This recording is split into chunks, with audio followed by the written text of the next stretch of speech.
Hello, everyone. This is a guest paper for May-June 2026 exam economics, code 2281, and it is equally important for 0455. So I'll show you what questions I have picked specifically for May-June 2026 economics for O levels 22810455. My name is Adnan Jamil, and you can ask me anything related to economics and about the exam as well. So the first question which I have picked, you can see over here, is the market economic system demand supply and equilibrium.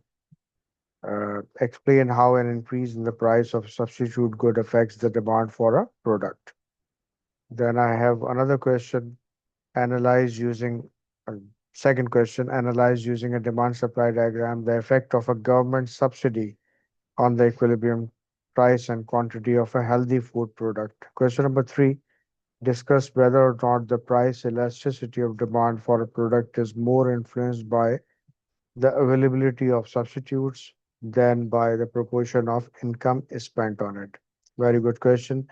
Question number four is explain the concept of price elasticity of supply and identify two factors that make supply price elastic. Question five, analyze the impact of the maximum price, that is price ceiling on a market for essential housing. Number six, discuss whether or not a market economy is more efficient than a mixed economy in allocating resources. Question number seven, explain two factors that influence on individuals' choice of occupation besides the wage rate. Question number eight, analyze how the functions of a central bank differs from those of a commercial bank. Question nine, discuss whether or not a worker would always prefer a specialized job over a non-specialized job. Question number 10, explain why workers' earnings might change over lifetime. Question 11, analyze the reasons why women often earn less than men in many economies. Question number 12, discuss whether or not a trade union always benefits its members. Question 13 is explain the difference between internal economies of scale and external economies of scale.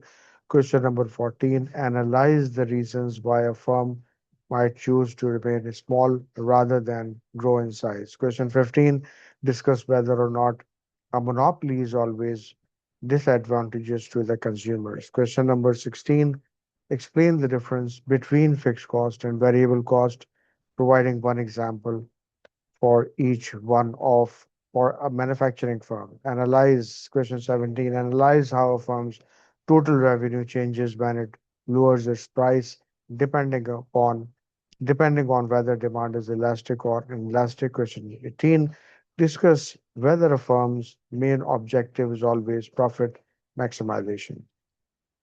Question 19, explain why the consumption of merit goods such as healthcare leads to a market failure. Question number 20, analyze how an indirect tax can be used to reduce the consumption of demerit goods that create negative externalities. And then this is for macroeconomics, explain two reasons why a government might aim for low and stable rate of inflation. Question number two, analyze using a demand supply diagram how a decrease in the rate of interest rate might affect uh, the level of investment in the economy. Discuss whether or not an increase in government spending on education will always lead to economic growth.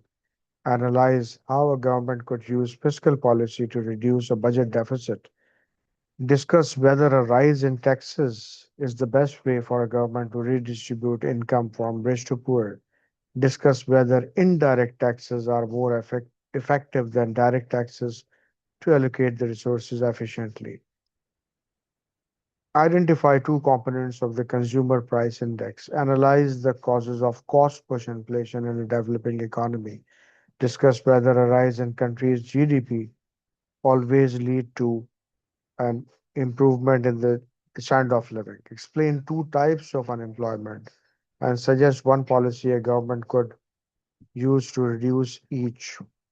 Analyze the consequences of a high rate of unemployment for an individual and for the government. Discuss whether or not a period of deflation is always beneficial to an economy.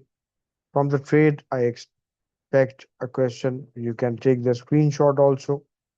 It is, they are really good questions.